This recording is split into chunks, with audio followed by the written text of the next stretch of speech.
السلام عليكم البنات، كي دايرين؟ لاباس عليكم؟ اش اخباركم؟ كنتمنىكم تكونوا بخير وعلى خير. اليوم ان شاء الله غنشارك معكم واحد البسطيله كتجي سهله واقتصاديه.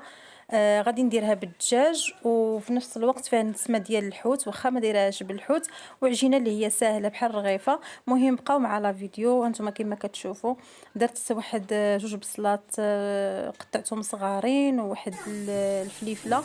بالنسبه للفلفله كتبقى اختياري، اللي ما بغاش يديرها ما يديرهاش. صافي. وغادي نزيد واحد ستر ديال الدجاج. المهم الدجاج كيبقى الكميه على حسب كل وحده وشنو عندها، داكشي اللي عندها راه كديرو. المهم غنخليه شويه تنزل داك الدجاج مع البصيله والفلفله باش غندوز ان شاء الله ندير العطريه.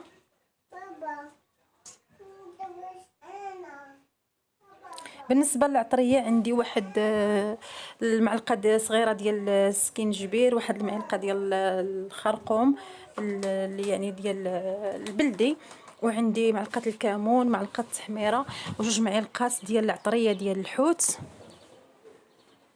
وغنخلط هذا الشيء مزيان.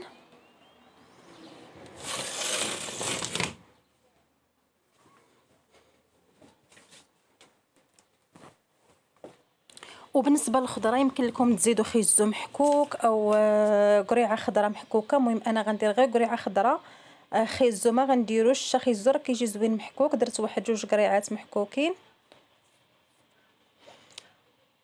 وغنخلط هذا الشيء كامل ونخليه حتى ينزل يعني يطيب هذا الشيء. ومازال ان شاء الله غادي نزيد واحد الحك ديال الطون، ديال الزيت. غنزيد الزيتون المقطع، الشعريه الصينيه، والهريسه. مهم بقاو مع لا فيديو، راه هاد الوصفه زوينه بزاف وبنينه كتجي.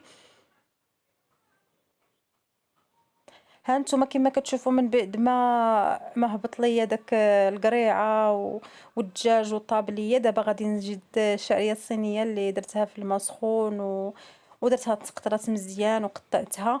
زدت الزيتون المقطع، زدت الهريسه ولا لاصوص ديال الحار، وخلطت كلشي وزدت المعدنوس. زدت واحد الحك ديال الطون ديال الزيت حتى هو درتو. صافي. وغنخلي هادشي شويه ديك الشعريه الصينيه تشرب دوك المقادير، تشحر واحد شويه تنشف. صافي. وغادي نخليها تبرد. البنات هنا راه زدت واحد شويه ديال الحامض المصير. وصافي دابا غندوز نصاوب العجينه ديال اللي غندير بها البسطيله.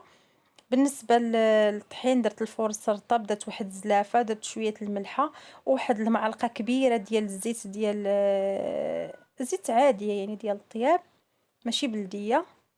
صراحه هاد العجينه كتجي زوينه، وكنجمعها غير بالماء بارد يعني من الروبيني.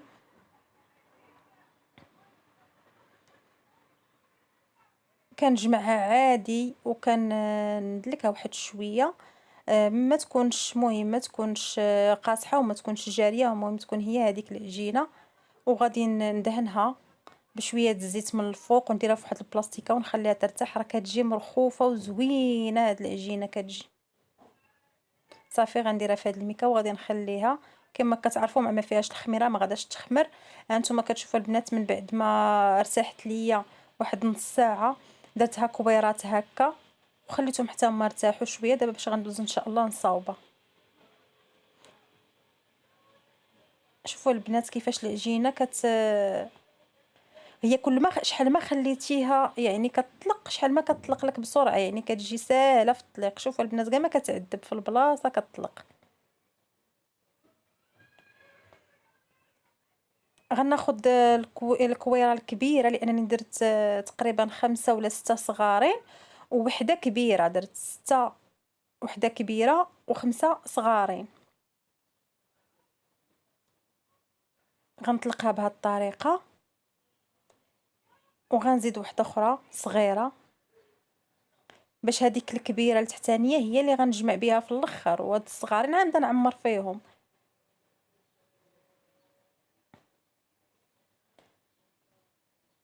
راه فايت لي شاركت لكم نفس الطريقه مع واحد درتها بالشحمه، واحد رغيفه بالشحمه بحال هاد الطريقه هذه. المهم البنات هنا كنمرقوا بشويه ديال مايزينا وشويه ديال الفينو اللي عندكم. صافي. وكديروا الحشوه ديالكم. بالنسبه للحشوه خاصها تكون بارده وراه كتجي هاد البسطيلة هكا كتجي عامرة الصراحة، كتجي تبارك الله زوينة.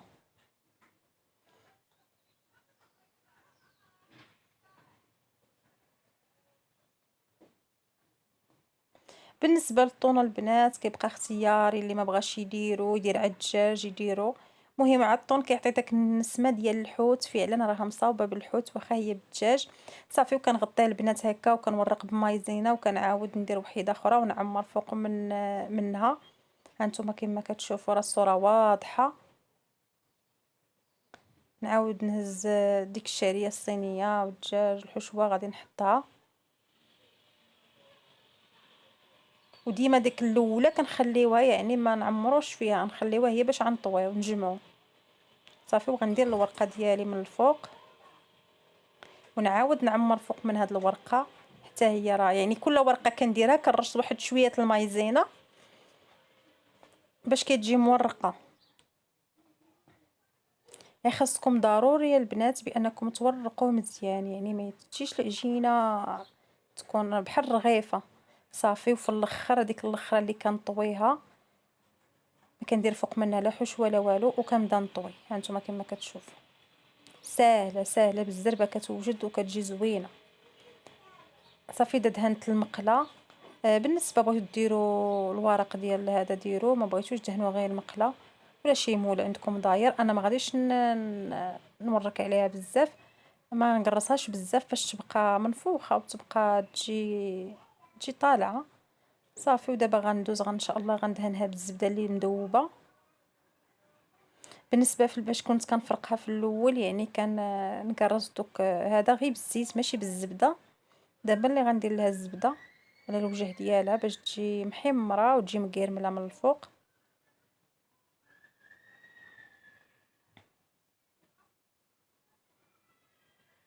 صافي وغنتقبها هكا من الوسط باش تنفس، باش ما تنفخش ليا الورقه.